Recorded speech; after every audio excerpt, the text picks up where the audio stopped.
మరి ఈ జ్ఞాన సభలో topic is law of giving.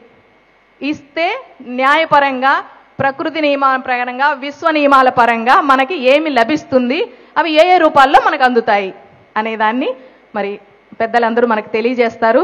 చాలా చక్కటి అంశం అండి, చాలా అవసరమైన అంశము. ఈనాడు మన కోసమే అనుకునే రోజుల్లో మనం పంచాలి అనే విషయాన్ని చెప్పేటువంటి అంశము. మరి ఈ ప్రోగ్రామ్కి లీడ్. అందరికీ నమస్కారం. ముందుగా బ్రహ్మర్షి పితామహ పత్రిజీ గారికి ఆత్మపూర్వక ప్రణామం తెలుపుకుంటూ మనం ఈ జ్ఞాన సభని మొదలు పెట్టుకుంటాం. అందరూ గొప్ప గొప్ప మాస్టర్స్ మనతో ఉన్నారు ఈ జ్ఞానాన్ని పంచుకోవడానికి.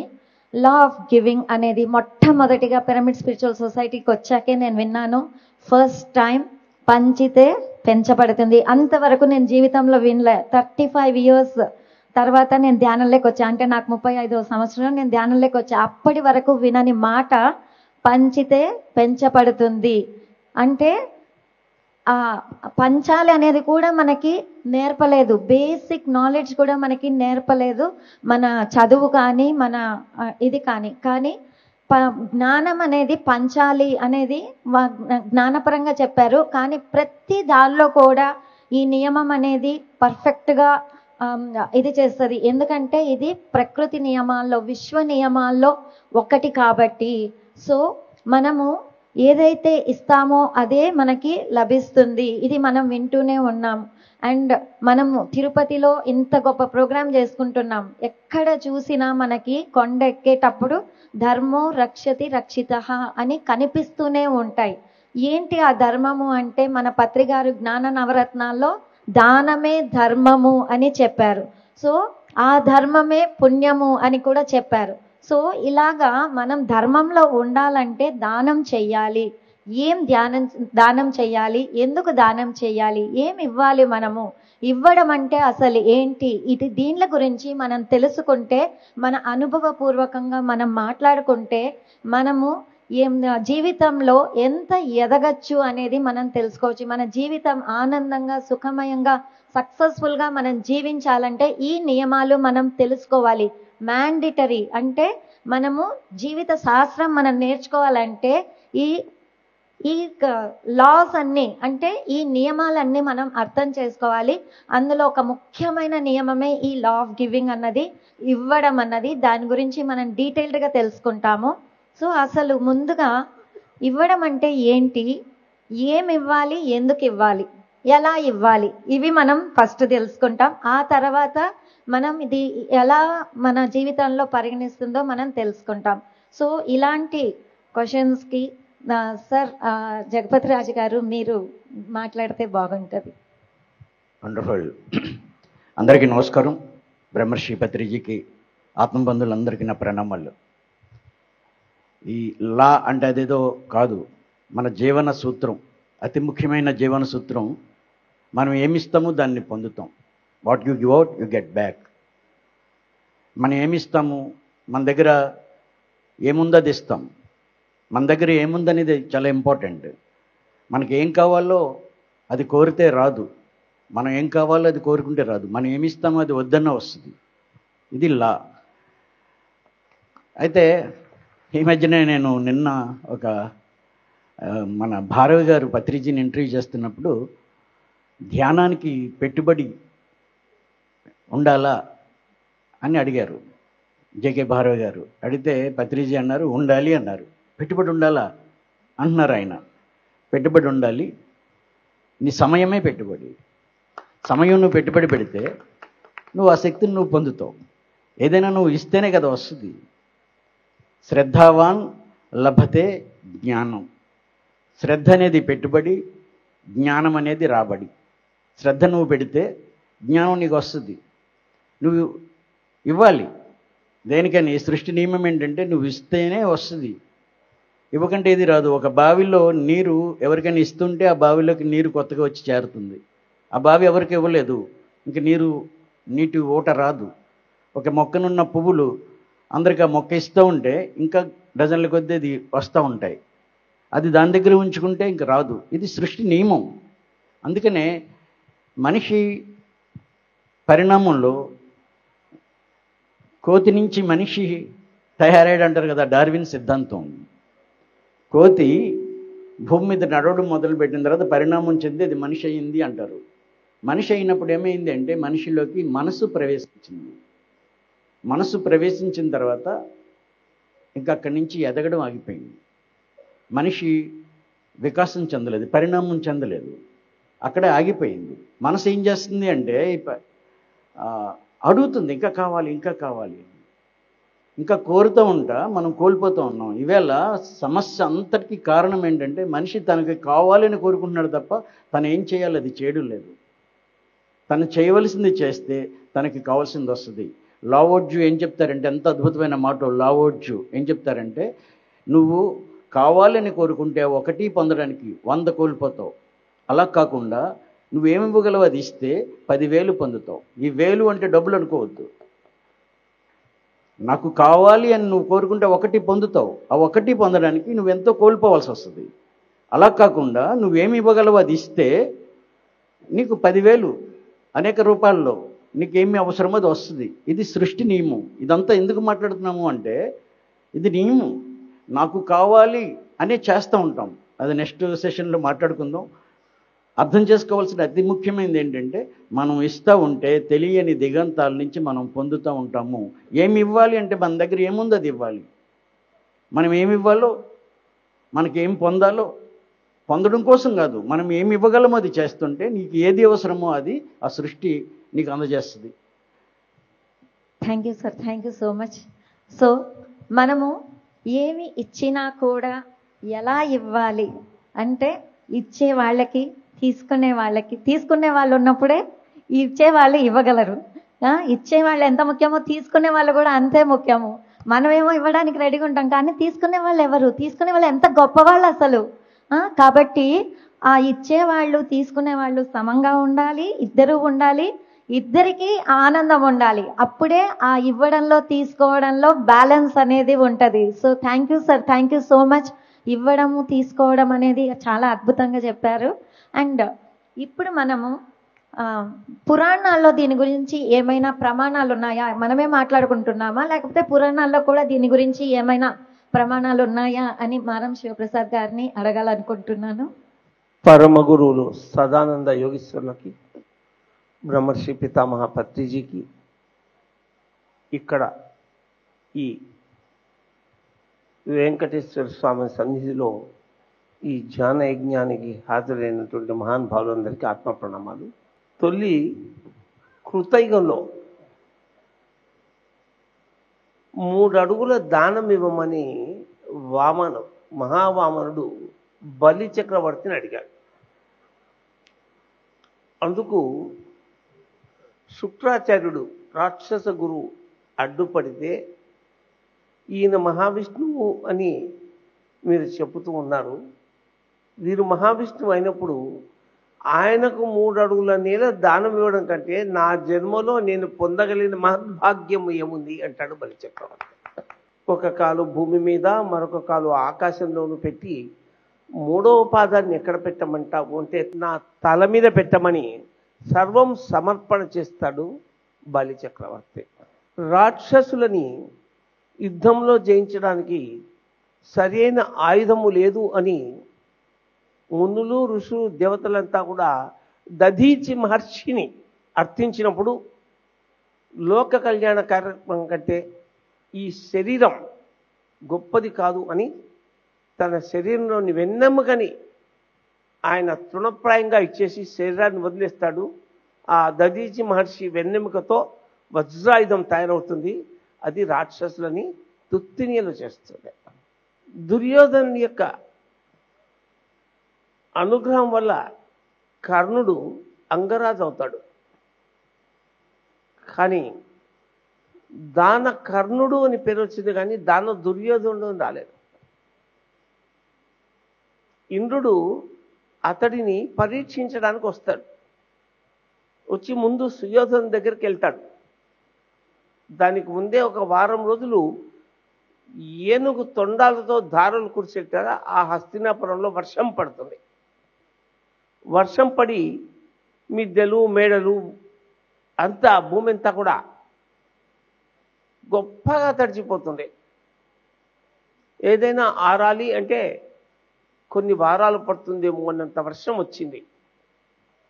అప్పుడు సుయోధన దగ్గర అంటే దుర్యోధన దగ్గరికి వెళ్ళి ఆ బ్రాహ్మణ రూపంలో ఉన్న ఇంద్రుడు, అయ్యా నాకు యజ్ఞము చేయడానికి ఒక 100 బండ్ల కట్టెలు కావాలి, బాగా ఎండిపోయింది ఇవ్వమని అడుగుతాడు.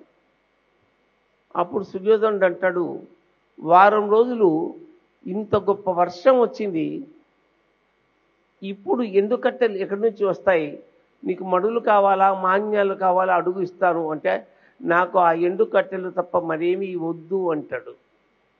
కర్ణుడి దగ్గరికి వెళ్తాడు. వెళ్ళి ఎండు కట్టెలు ఇవ్వంటే, మహానుభావ నువ్వు చేసే గొప్ప యజ్ఞం కంటే ఏది ఎక్కువ కాదు అని తన నివాస భవనాన్ని కూలదోసి ఆ దెంతెలన్నీ కూడా తీసిస్తాడు కర్ణుడు. లిండా గుడ్మెన్ అనేటువంటి గొప్ప శాస్త్రవేత్త స్టార్స్ అండ్ సైన్స్ అనే పుస్తకం రాసింది ఆవిడ. ఆ పుస్తకంలో ఆవిడ ఏం చెప్తుందంటే, పంచడం నేర్చుకోండి, డూ డిస్ట్రిబ్యూట్. మీ దగ్గర డబ్బు ఉంటే డబ్బు దానం చేయండి, అంతా కాదు కొంత. ధాన్యం ఉంటే ధాన్యం దానం చేయండి. మీకు స్థలాలు ఉంటే నివాస భవనాలు వ్యాపార సముదాయాలు కట్టి అద్దెలకు ఇవ్వండి. ఎంతోమంది దాని మీద జీవిస్తారు, వ్యాపారం చేస్తారు, బాగుపడతారు. మీ దగ్గర ఏముంటే దాన్ని దాచుకోకుండా ఇలా విరివిగా కాకపోయినా కొంతైనా పంచడం నేర్చుకోండి అంటుంది ఆవిడ. ఇక మన అందరంలో ఎంతోమంది మరణం లేరు, మీరు పుస్తకం చదివి ఉంటారు. లోప్సాంగ్ రాంపా టిత్ అంటాడు ఆయన. నీకున్న నికర ఆదాయంలో ఒక 10 లక్షలు నీకు ఆదాయం వచ్చింది అనుకుందాం. ట్యాక్సులు పోను, ఖర్చులు పోను, వడ్డీలు పోను, నీకు 1,00,000 రూపాయలు మిగిలింది అనుకుందాం. అందులో 10% పంచది, 90% మాత్రమే మీది. ఆ 10% మీరు పంచినప్పుడు అదే 100% కూర్చుంటుంది అంటాడు లోప్సాంగ్ రాంపా. అంతేకాకుండా ఆయన ఏం చెప్తాడంటే, ఎంతోమంది వ్యాపారవేత్తలు, పారిశ్రామికవేత్తలు, కార్పొరేట్ సంస్థల వారు తమ నికర ఆదాయంలో కొంత పంచినప్పుడు క్రమకాలంలో దానికి 10 రెట్లు తమకు ఆదాయం వచ్చినట్లుగా మాకు ఎన్నో ఉత్తరాలు రాశారు అని చెప్తాడు లోప్సాంగ్ రాంపా.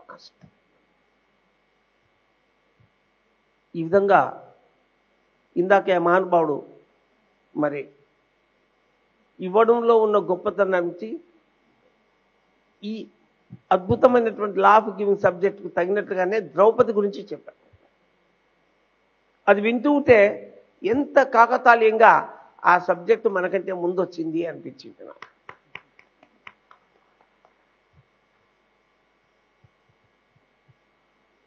నాకు ఇప్పుడు 71 సంవత్సరాలు నడుస్తున్నాయి.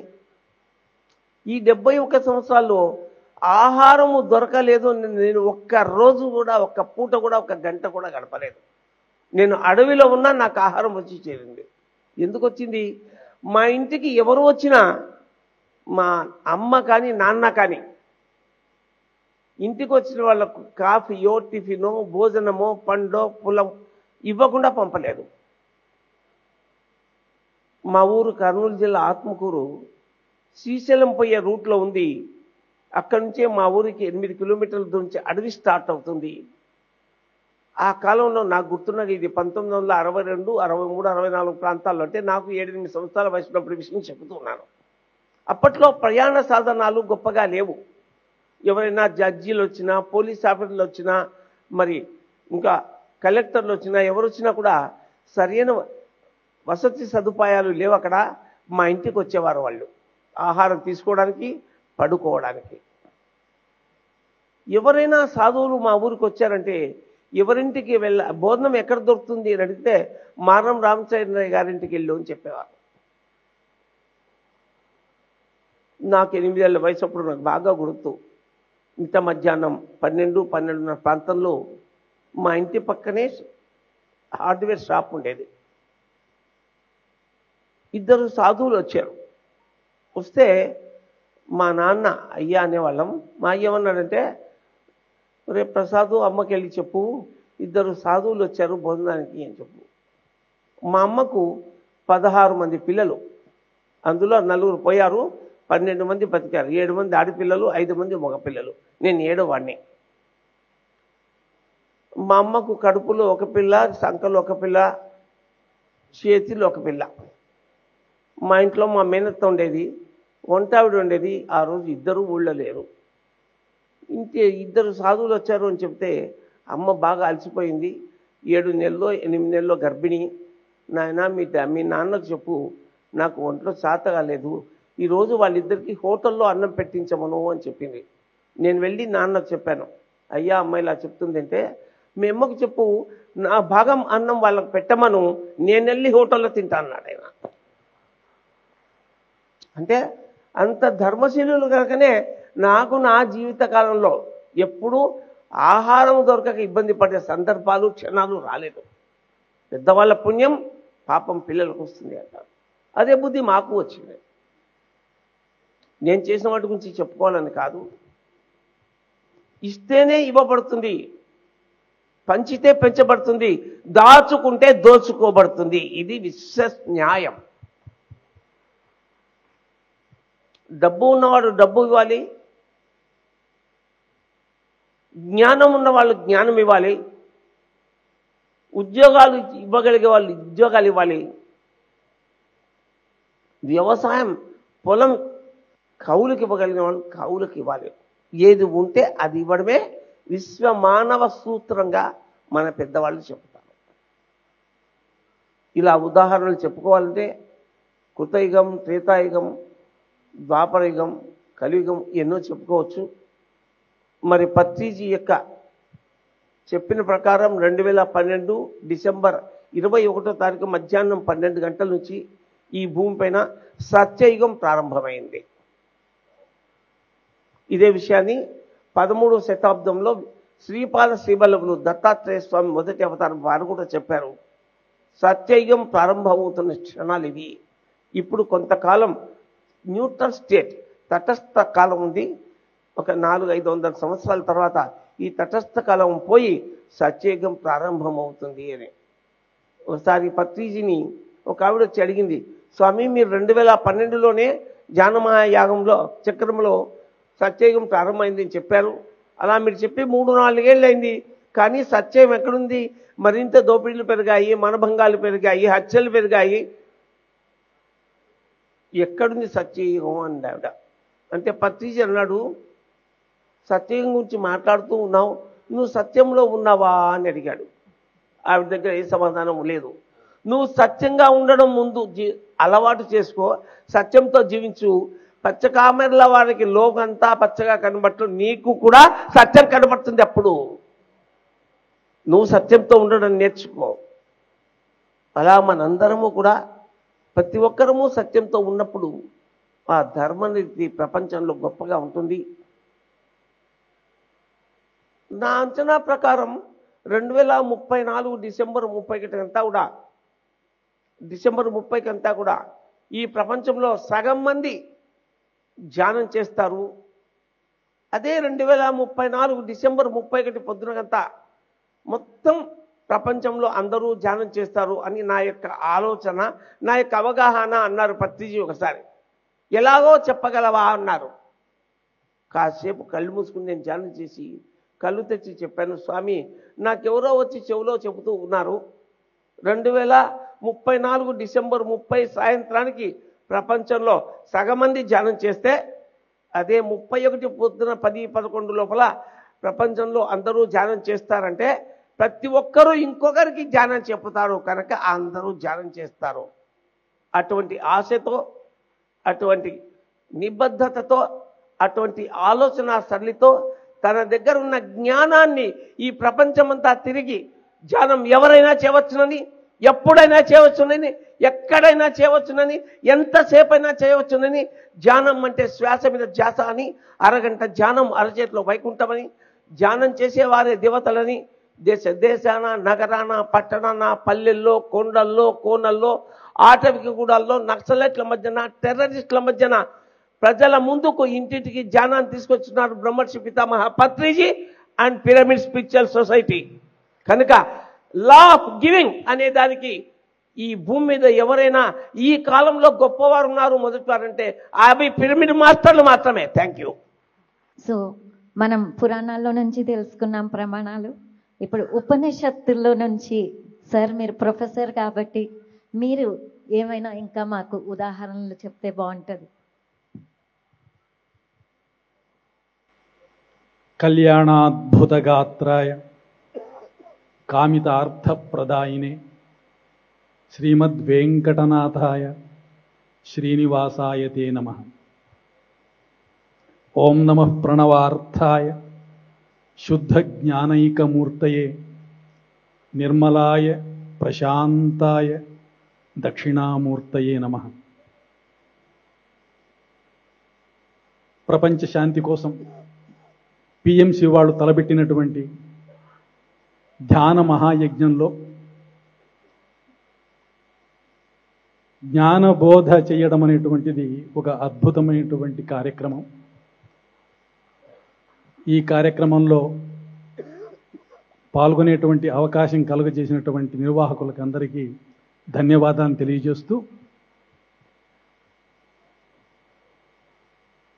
పెద్దలు ఇప్పటి దానం అనేటువంటి గుణం పురాణాల్లోనూ ప్రాచీన కాలంలో ఎలా ఉండేది, ఎవరు చేశారు అన్నటువంటి విషయం చెప్పారు. ఇంకా కాస్త ముందుకు వెళ్ళినట్టయితే వేదాల్లో చివరి భాగాలైనటువంటి ఉపనిషత్తుల్లో కూడా ఒక అద్భుతమైనటువంటి కథ ఉన్నది. మామూలుగా ఏదైనా సాధించాలి అని చెప్పి అనుకున్నట్టయితే దానికి సాధనమేమిటి అనేటువంటిది ప్రధానమైనటువంటిది. కాబట్టి మన కోరికల్ని తీర్చుకోవడానికి ఆ రోజు ఆశ్రమాల్లో విద్యలను చెప్పేటువంటి వాళ్ళు, ఎటువంటి విద్యలు అంటే వాళ్ళ కోరికలు నిండేటువంటి విద్యలను వాళ్ళు చెప్పేటువంటి వారు. అటువంటి విద్యలు చాలా ఉన్నాయి ఉపనిషత్తుల్లో. దవిద్య అనేటువంటిది కూడా ఒక అద్భుతమైన విద్య ఉన్నది. బృహదారణ్యకోపనిషత్తులో ఈ సృష్టి నిర్మాణం ఎలా జరిగింది, ఆ వ్యవస్థ ఎలా ఉన్నది అన్నటువంటి విషయాలన్నీ, పంచభూతాలు ఎలాగ వచ్చాయి, ఆ తర్వాత బ్రహ్మదేవుడు ఎలాగే ఈ విశ్వాన్ని సృజించాడు అనేటువంటి విషయాలు కథలు ఉన్నాయి. అందులో 6వ అధ్యాయంలో ఒక అద్భుతమైనటువంటి కథ.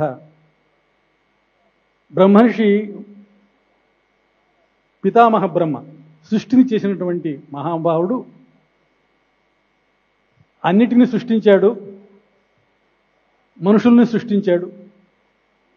ఆ మనుషులలో దేవతలు ఉన్నారు, దానవులు ఉన్నారు, మానవులు ఉన్నారు.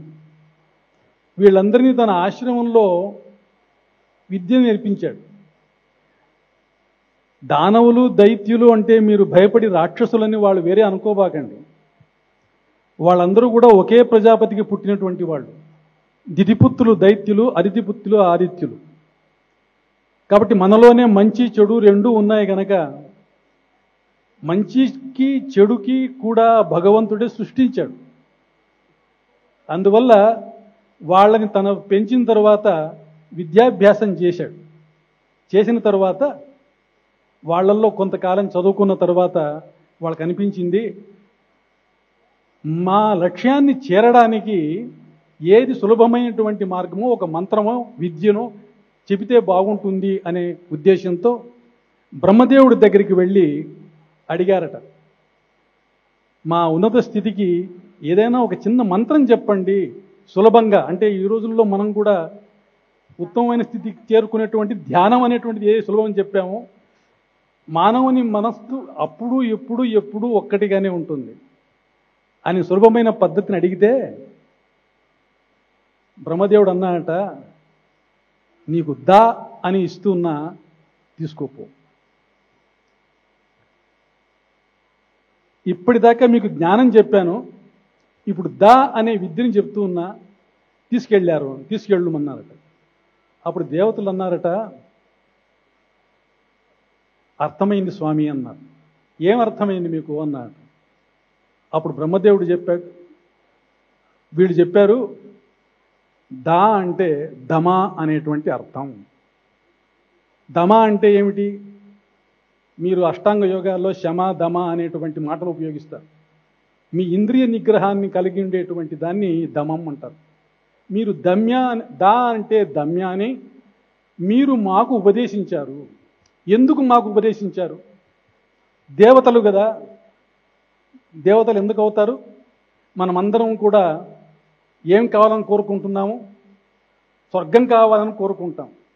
వేదాల్లో స్వర్గకామో యజేత అంటారు. అంటే ఎవడికి స్వర్గం కావాలనో వాడు యాగం చేయమని చెప్పాను. స్వర్గంలో ఏముంటుంది? తమాషాగా చెబుతాను, మా గురువు గారు తమాషాగా చెప్పేవాళ్ళు. స్వర్గం అంటే ఏమిట్రా అంటే అద్భుతమైన క్లబ్ అట, దానికి మేనేజర్ ఇంద్రుడు అట. కాబట్టి వీళ్ళు చనిపోయిన తర్వాత అక్కడ ప్రాపంచిక సుఖాలను పొందడం కోసం స్వర్గం కావాలని కోరుకుంటారు. కాబట్టి మా స్వర్గం కావాలి.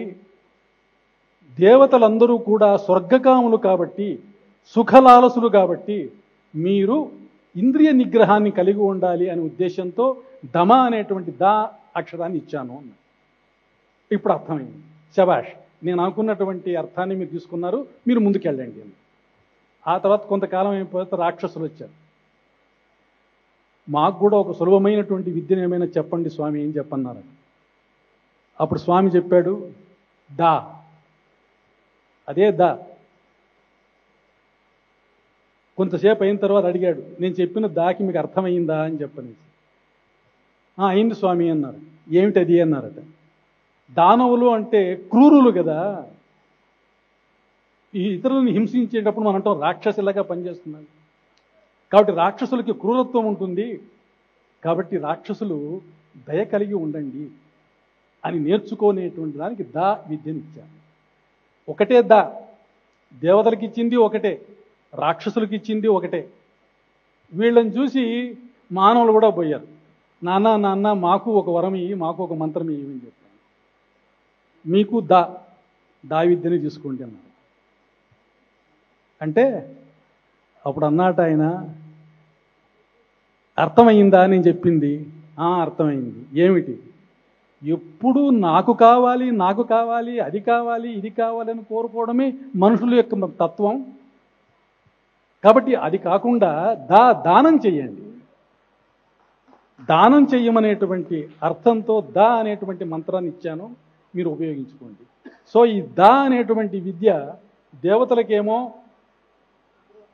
దమం, రాక్షసులకేమో దయ, మానవులకేమో దానం. కాబట్టి ఈ దానం అనేటువంటి దాన్ని ఆరంభంలో ఉపనిషత్తుల కాలంలోనే మహర్షులు చెప్పారు. Thank you very much. Thank you sir, thank you so much. ఎంత అద్భుతంగా మనం తెలుసుకున్నాం చూడండి. మనకు తెలియని విషయాలు తెలుసుకోవడమే జ్ఞాన సభ అంటే. సో ఇలాంటివన్నీ మనం వింటూ ఉంటే మనం ఏం చేయాలి, మన జీవితంలో ఏం పాటించాలి, మనం ఎలా ఉన్నాము, ఏ దాన్ని మనం తీసుకుంటాం అనేది కూడా మనకు తెలుస్తుంది. Thank you so much sir. So ఇప్పుడు మనం పత్రిగారి యొక్క జీవితం ద్వారా ఈ యొక్క లా ఆఫ్ గివింగ్ని మనం ఎలా అర్థం చేసుకోవాలి, ఆయన మనకి ఎలా నేర్పించారు, పత్రిగారి దీన్ని యూజ్ చేశారు, ఎలాంటిది పొందారు అనేది మాధవి మేడం దగ్గర మనం తెలుసుకుంటాం. Yes, thank you. పత్రిగారి దగ్గర లా ఆఫ్ గివింగ్ తెలుసుకోవాలంటే కొంచెం వెనక్కి వెళ్ళాలి మనం. ఇందాక సార్ చెప్పినట్టు ఏమి ఇవ్వాలి అంటే సమయం ఇవ్వాలి అని. ఆ సమయం ఎలా ఇవ్వాలి, ఎక్కడ ఇవ్వాలి, సరి అయిన ప్లేస్లో మన యొక్క సమయాన్ని మనం వినియోగించుకోవాలి అని నేను పత్రిగారి గారి నుంచి నేర్చుకోవడం జరిగింది. వారి దగ్గర నుంచి కొంత విని తెలుసుకోవడం జరిగింది. పత్రిజీ గారు 17 నెలల వారికి ఎంతో జ్ఞానం ఉన్న, ధ్యానం మార్గంలోకి వారు వచ్చేసి ఉన్న, అందరి దగ్గర నుంచి నేర్చుకోవడానికి వారు సమయం ఇస్తూ ఉన్న సమయంలో వారు 17 నెలల పాటు శ్రీ సదానంద స్వామి గారి సేవకి వారి ఉద్యోగరీత్యా పనులు చేసుకుంటూ మధ్య మార్గంలో వారి సమయాన్ని ఇవ్వడం ద్వారా ఎంతో జ్ఞానాన్ని నేను పొందగలిగానని పత్రిగారు వారి మాటల్లోనే నేను విన్నాను. కాబట్టి ఈ సందర్భంగా మనము పత్రిగారు ఒక్క క్షణం కూడా వేస్ట్ చేయలేదండి. నేను 19 గంటలు పనిచేసిన ఏకైక వ్యక్తి పత్రిజీ గారు. నేను పక్క నుండి చూడగలిగాను, ఆ అదృష్టం కలిగింది. సరి ఒక్క మాట కూడా వృధాగా మాట్లాడరు, ఒక్క రూపాయిని కూడా వృధాగా ఖర్చు చేయనీయరు. కాబట్టి మనము సరి అయిన సమయాన్ని వినియోగించుకుంటూ సరి అయిన సభలకు మనము చేయగలిగిన దానం అంటే తన్ మన్ ధన్ అని పత్రి గారు చెప్తారు. అంటే మనము పిరమిడ్ స్పిరిచువల్ సొసైటీస్ మూమెంట్లో మనము ఏది చేయగలుగుతామో, ఎవరి దగ్గర ఏది ఉందో దాన్ని ఇవ్వగలగాలి. ఇందాక 3 దాలు చెప్పారు సారు. మనలో అన్ని రకాలుగా ఉంటాం కదా, కాబట్టి ఈ 3 దాలని మనం వినియోగించుకుంటూ పిరమిడ్ స్పిరిచువల్ సొసైటీస్ని ముందుకు తీసుకెళ్దాం. అదే మనకి పత్రికారు చెప్పిన మెసేజ్ అయినా, ఉపనిషత్తులు చెప్పినవైనా, పురాణాలు చెప్పినవైనా ఒకటే ఏంటంటే, మన యొక్క సమయాన్ని, మన దగ్గర ఉన్న ధనాన్ని సద్వినియోగం చేసుకోవాలి అని అంటే ముందు ఇవ్వడం నేర్చుకోవాలి. నీ దగ్గర ఏది ఉంటే అది. పత్రికారు నేను చూస్తా ఎన్నోసార్లు ఎవరన్నా వారికి బట్టలు తెచ్చిస్తారు, ఒకటి కూడా ఆయన ఎక్స్ట్రా పెట్టుకోరు. ఎవరన్నా 3 జతలు తెచ్చే అంటే సార్ బర్త్డే అయితే ఒక 10 జతలు బట్టలు వచ్చేస్తాయి కదా, వెంటనే ఆయన 10 జతలు బీరువాలో నుంచి తీసి అందరికీ పంచేస్తారు. ముందు పంచడం రావాలి. మనము పిరమిడ్ స్పిరిచువల్ సొసైటీస్లో పిఎంసి ద్వారా మనం ఎంతో జ్ఞానాన్ని పొందుతున్నాం. మనం పొందుతున్న జ్ఞానానికి మనం ఏమి ఇవ్వగలుగుతాము అని చాలామంది అంటారు. మనది నిష్కుల్క్ కదా, ఫ్రీ మెడిటేషన్ కదా అని. కానీ కొన్ని కార్యక్రమాలు మనం చెయ్యాలి అంటే కొంత సహకారం అవసరం మై డియర్ ఫ్రెండ్స్. కాబట్టి మన దగ్గర మనం ఇస్తూనే ఉన్నాము, ఇవ్వడం మనకు అలవాటైంది. మనం ఎంత ఇస్తే అంత పొందుతున్నాము అన్న విషయాన్ని కూడా మనందరం గ్రహించాం కాబట్టి చేయగలుగుతున్నాము.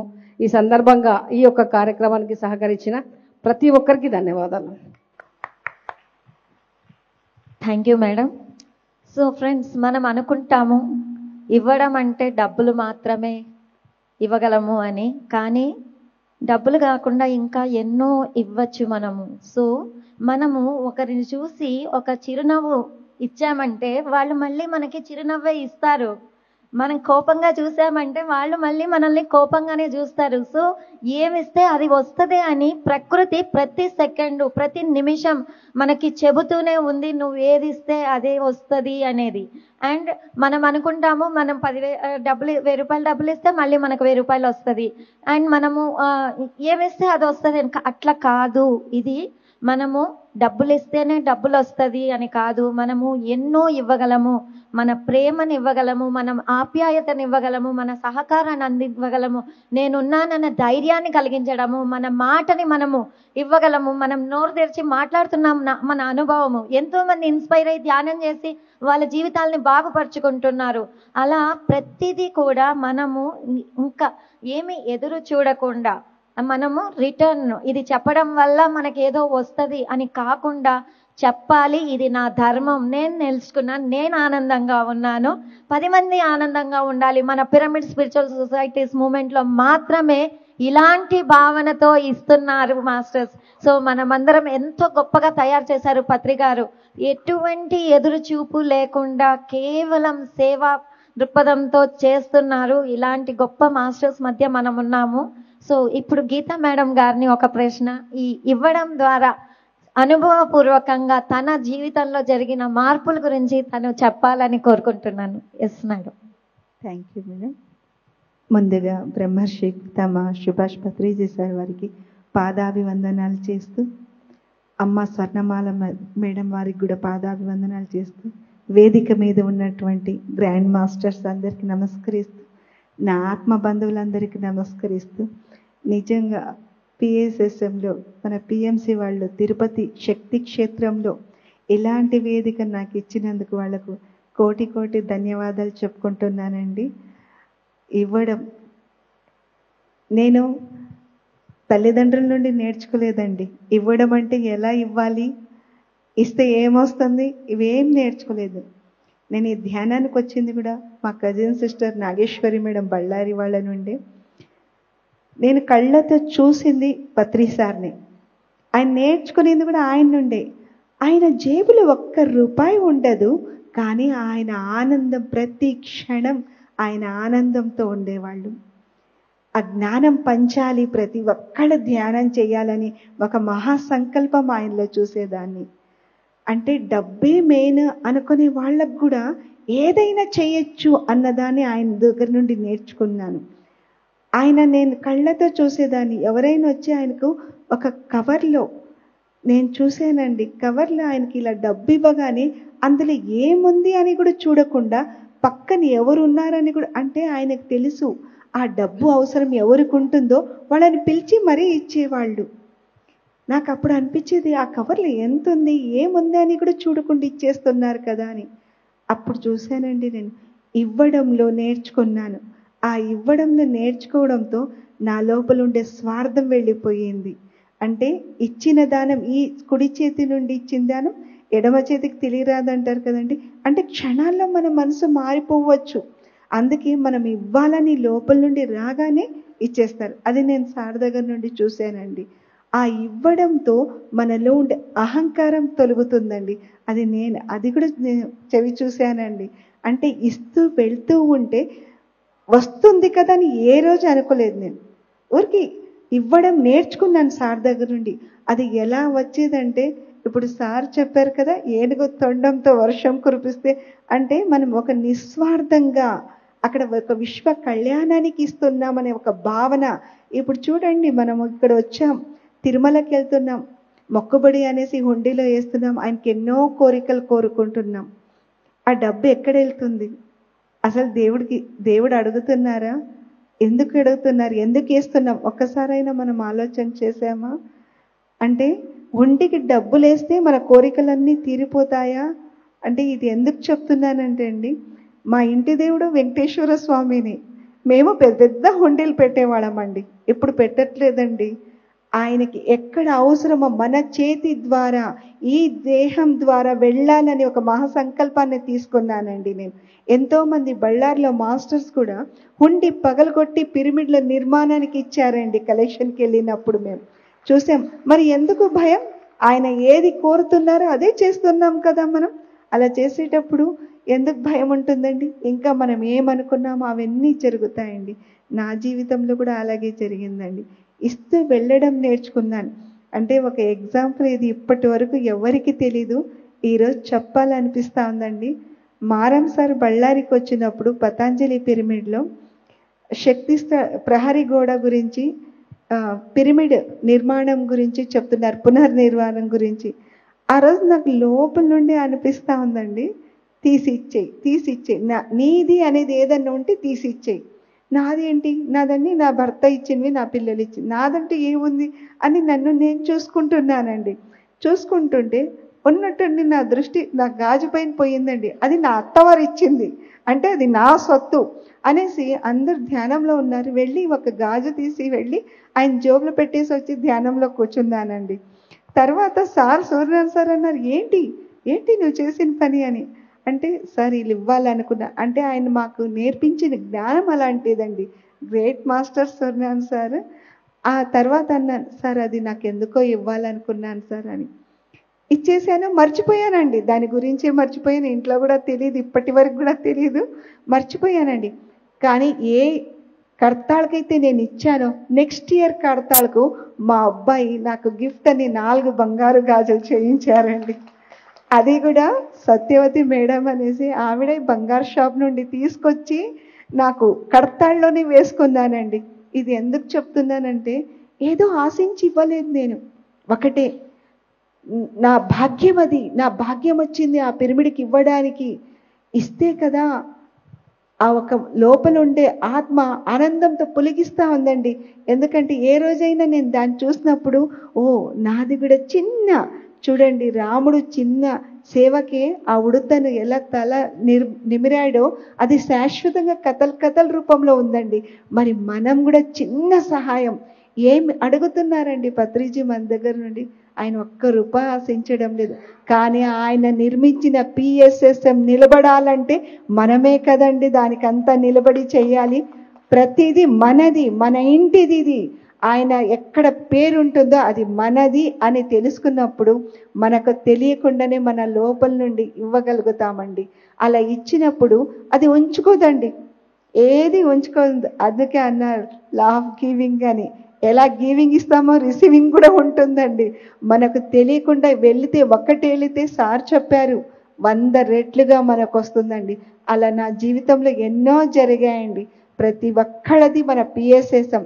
ఈ పిఎస్ఎస్ఎం ఇంకా ఇలా అద్భుతంగా జరుగుతూ ఉందంటే మనమందరం పత్రి సార్ ఏది నేర్పించారో ఆ బాటలు నడుస్తున్నాం కాబట్టి ఇంకా ఇంకా ఈ ఒక్క ఇండియా కాదండి, ఇప్పుడు ఫారిన్లో అంతా ప్రపంచం మొత్తం మనమై వెలగాలండి. పిఎస్ఎస్ఎం అంటే పత్రిజీ, పత్రిజీ అంటే పిఎస్ఎస్ఎం, వాళ్ళిద్దరంటే మనం అనేలాగా ఉండాలండి. ఎవరైనా ఏంటి మీరు ఎవరు అని అడిగితే మేము పిరమిడ్ మాస్టర్ అంటే లేసి వాళ్ళు మనల్ని మీరు పిరమిడ్ మాస్టరా, గొప్ప వాళ్ళండి మీరు అనే విధంగా మనం ఎదగాలండి. ఇదే నా ఆశయం అండి. ఇస్తూ వెళ్తూ ఉంటే ఆ నేచర్ అనేది ఇస్తుంది. ఎన్నో గుణాలు మనం పోగొట్టుకుంటాం. గుణాలు అంటారు కదండి, పుట్టుకతో వచ్చిన గుణాలు పుడకలతో వెళ్ళవంటండి. కానీ ఇవ్వడం నేర్చుకుంటే గుణాలు కూడా మారుతాయి అనడానికి నేను చాలా చూశానండి. Thank you. మరి అవకాశం ఇచ్చింది నాకు. థ్యాంక్ యూ అండి. Thank you Geeta madam. చాలా అద్భుతంగా మనం లైఫ్ ఎగ్జాంపుల్స్తో కూడా చూసాము ఇవ్వడం అంటే ఏంటి అనేది. సో ఇంత గొప్ప అవకాశం మనకు పిరమిడ్ స్పిరిచువల్ సొసైటీ కల్పించింది. మనకు తెలుసుకోవడానికి, నేర్చుకోవడానికి, మళ్ళీ దాన్ని ఇంప్లిమెంట్ చేయడానికి, ఆచరణలో పెట్టడానికి కూడా అవకాశాలు ఇక్కడే, నేర్చుకోవడానికి ఇక్కడే, ఆచరించడానికి కూడా ఇక్కడే అవకాశాలు ఉన్నాయి. సో మనందరం కూడా పిరమిడ్ మాస్టర్స్ అని చెప్పుకోవడం ఎంతో ఎంతో గొప్ప ఇది. అండ్ ఇప్పుడు పిఎంసి మనకి ఒక ఆయుధం లాగా దొరికింది. ప్రతి ఒక్కరము కూడా పిఎంసి ద్వారా లక్షల మందికి రీచ్ అవ్వగలము. సో ఆ పిఎంసికి మనం ఏం చేస్తే అది మనం పిఎస్ఎస్ఎంకి, పత్రిజీకి చేసినట్టు. పొద్దున సారు చెప్తున్నారు హనుమంతరాజు గారు పిఎంసి అంటే ఏంటి అని. నాకు ఇంకో 2 వచ్చాయి, అది నేను ఇప్పుడు మీకు చెప్పాలనుకుంటున్నాను. పిరమిడ్ మాస్టర్స్ యొక్క ఛానల్ అండి పిఎంసి అంటే. And positive media channel. ఎందుకంటే మనం పాజిటివ్ న్యూస్ తప్పితే ఇంకా వేరే ఏముండదు. మిగతా మీడియాస్ అన్నీ చూస్తే పనికిరానివే ఉంటాయి. కానీ మన న్యూస్ మన మీడియా, మన ఛానల్ మాత్రము ఒట్టి పాజిటివ్ మెసేజెస్ మాత్రమే ఉంటాయి. సో పాజిటివ్ మెసేజెస్ ఛానల్ అని కూడా చెప్పుకోవచ్చు. ఈ 2 నాకు అక్కడ కూర్చున్నప్పుడు లోపల నుంచి వస్తూనే ఉన్నాయి. నాకు ఇప్పుడు అవకాశం వచ్చింది కాబట్టి చెప్తున్నాను. సో ఇలాంటి ఒక గొప్ప ఛానల్ మనకి ఆయుధం లాగా ఉంది. దీన్ని మనము అద్భుతంగా డెవలప్ చేసుకుంటూ దీని ద్వారా ఈ సత్యాన్ని ప్రపంచానికి అంతా చేరవేయాలని కోరుకుంటూ ఈ అవకాశం ఇచ్చినందుకు thanks. Yes sir. Pyramid meditation channel PMC Patriji దీని గురించి ఎన్నో కథలు కన్నారు. వారు ఎన్నో సంవత్సరాల నుంచి మనొక మెడిటేషన్ ఛానల్ ఉండాలయ్యా అని చెప్పేవారు. ఒకసారి ఎప్పుడు బ్రహ్మకుమారి ఛానల్ వస్తున్నప్పుడు మనకు అద్భుతమైన ఛానల్ త్వరలోనే వస్తుంది. ఆ ఛానల్ భారతదేశంలో ఉన్న భాషల్ని కాకుండా ప్రపంచంలో ఉన్న భాషల్ని కూడా ప్రసారించబడే సమయం వస్తుంది అని ఆయన కథలు కనేవారు. ఆ కళలకు తగినట్లుగా పిఎంసిని ఆయన స్థాపించారు. మరి ఇవాళ పిఎంసి వల్ల ధ్యానం నేర్చుకున్న వాళ్ళు, జీవితాలను బాగుపరుచున్న వాళ్ళు కొన్ని లక్షల మంది ఉన్నారు ఈ 7-8 సంవత్సరాల్లో. ఇప్పుడు పిఎంసికి మనుగడకై పోరాటం లాంటి సమయం వచ్చింది. Struggle for existence. కనుక మనందరం ఈ ధ్యానయజ్ఞం నుంచి ఇంటికి వెళ్ళిపోయే లోపు మన దగ్గర వాపసు తీసుకుపోవడానికి మన దగ్గర ఉన్న డబ్బు కావచ్చు, మన బ్యాంకులో ఉన్న బ్యాలెన్స్ కావచ్చు, ఇంకేదైనా కావచ్చు, పిఎంసికి మనం ఎంత ఇచ్చినా తక్కువే. అంత సేవ చేస్తుంది పిఎంసి.